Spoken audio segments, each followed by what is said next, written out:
Chapter 3. Dr. Rebecca Yates greeted Matthew with a beaming smile.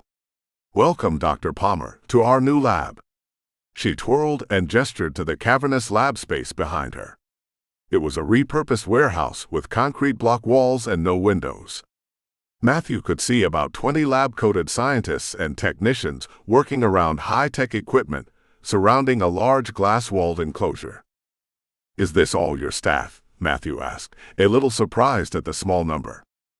"We have others consulting with us, but I don't need a lot of people, just the best."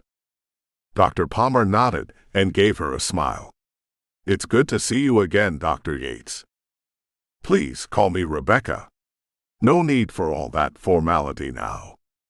"Then call me Matthew." "Okay, Matthew," she smiled.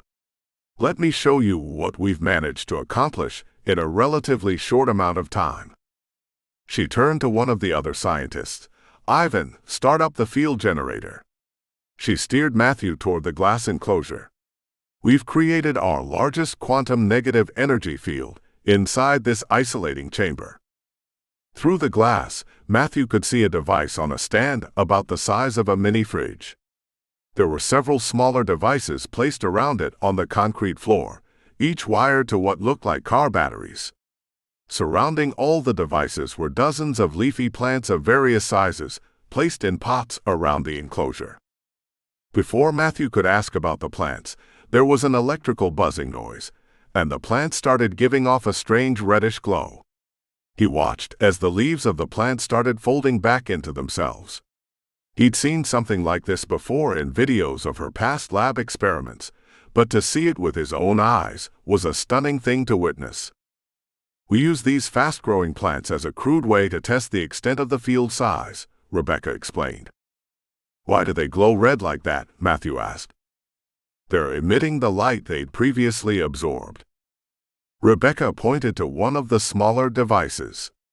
"The smaller field generators create secondary fields that are counteracting the primary field and eliminating its effect on the plants around them. See those plants next to the smaller generators?" Matthew noticed that the smaller devices each had plants placed beside them that were showing no signs of shrinking like the other plants in the enclosure. "As you can see, these devices are working to counteract the negative energy field around them. They each have their own power supply sourced from within their fields. We're still working on a way to automatically detect a negative energy field and instantly start a counteracting field. At the moment, we have to use timers for these. That's our next step, and once we achieve that, we'll just need to scale it up. I'm fairly confident we can do that in the time available to us." "This is fantastic, Rebecca. This proves the whole concept. You've done so much in such a short amount of time. This is truly amazing work," Matthew exclaimed. He had not at all expected her to have made so much progress already. Though he remembered the reason he was there, and his enthusiasm faded.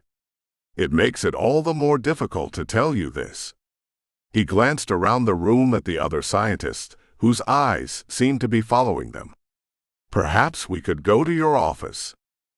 Rebecca made a cut sign across her neck to signal Ivan to turn off the field generator, her finger briefly catching the chain of her necklace. She guided Matthew toward her office, and the two took their leave, closing the door to a lab abuzz with whispered speculation. Matthew gave her a grim look before he began. "You're not going to like this," he warned. "The President of the United States, in all his wisdom, has decided not to go ahead with the project. He doesn't believe the zero region is a genuine threat. He believes the Earth will be fine and we should," he made air quotes with his hand, "let nature take its course." Matthew shook his head as if still in disbelief. "I spoke with him personally, and I could tell he just doesn't want to believe it. He'd already made up his mind before he met with us, and it was hard to even keep his attention. He's just the wrong president at the wrong time." "Oh," Rebecca said, not sure what else to say.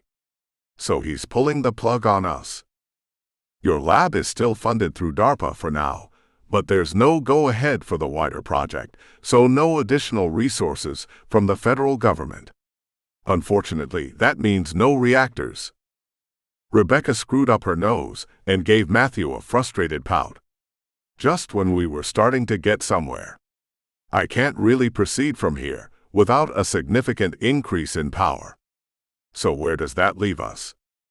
There's a good chance he'll change his mind when the threat is not just hypothetical, but a real and present danger. So we just have to wait for the right moment and try again. I've got something else to show you. Matthew produced a folder from his inner coat pocket marked Top Secret. He placed it on Rebecca's desk in front of her. We have an updated map of the zero region. He flipped open the folder showing a false color temperature map with an elongated, black shape at its center. This black area is the zero region. It may have expanded slightly and changed shape since our last imaging, but not much. It almost looks like a hand holding a sickle, Rebecca said, studying the dark shape. I wonder if that's a subconscious thought, informed by religious symbolism from my upbringing. I think there's something in the Bible that speaks of a sickle harvesting the earth. It's a little unnerving that I came up with that thought, isn't it? Matthew laughed. Well, someone in my office thought it looked like a fetus. What do you think it looks like? Rebecca asked, curious to get an insight into Matthew's mind. It looks like a cloud in space to me. I guess I'm not as imaginative as some people, he smiled. So, you were brought up in a religious household. I noticed you were wearing a cross. I thought that was a little unusual. Matthew trailed off, realizing he'd almost said something that could be taken as offensive. Unusual for someone like me, Rebecca finished the sentence for him. I didn't mean to say anything to offend you. Rebecca shook her head and smiled. I'm not that easily offended. Matthew nodded and changed the subject. By our calculations, we have 280 days until the Earth encounters the zero region. Such a short time. That's why it's so frustrating that we're not getting everything we need right away. But there is some slightly good news. Rebecca raised an eyebrow. We think we've discovered a certain altered light signal from stars that have interacted with the zero region in the past. An interruption in their redshift. We think we can trace this path back through the galaxy over millions of light years and hundreds of stars. You think those stars reverted to a younger state then? Yes, quite possibly. It's not conclusive evidence by any means, but it points to the theory that this zero region will cause a large-scale time reversal. Our Sol is just the latest of many hundreds of stars this has happened to, and meeting this zero region has been this planet's destiny for millions of years, long before humans existed. Rebecca gave him a half-hearted smile. That's quite philosophical of you. You almost make it sound poetic. At least it means our own star is likely to survive this encounter and come out the other side of it. And the slightly good news is that we think our solar system is likely to encounter the zero region at this relatively narrower part of it. Here, he pointed to the long curving part of the dark shape. The umbilical cord, or your sickle blade if you will. It's still several times wider than our solar system, but we might get through it sooner than we might have otherwise expected. Rebecca gave him a false smile and nodded, though the good news seemed far outweighed by the bad. We'll find a way to get those reactors you need. You just keep doing what you're doing, and be prepared to scale it up when we get the go-ahead. Rebecca nodded again, trying to keep up her false smile, though she could feel it slipping. Cheer up, Rebecca, it's not the end of the world. Matthew grinned. Rebecca laughed. She found Matthew's charming good humor strangely reassuring. She gave him an exaggerated smile, and he laughed. Matthew found himself increasingly fascinated by this beautiful young woman with the zany grin. She was obviously a brilliant scientist, and yet seemingly religious, which were two very different and conflicting worldviews to his mind. An uncommon boldness came over him. Rebecca, would you like to go get a cup of coffee with me sometime? he asked, surprised at his own courage. He held his breath waiting for her answer, though by her expression he could tell she was going to say no. Before she had a chance to turn him down with some made-up excuse, he added, "And you can tell me about that cross you're wearing. It must be a source of comfort to you at a time like this." Rebecca glanced at her necklace with surprise. She lifted it by its chain to take the silver cross in her fingertips. "It was my mother's cross. I'm not superstitious about such things, but I do have my own faith that's important to me." She rolled the cross between her fingers before placing it beneath her lab coat.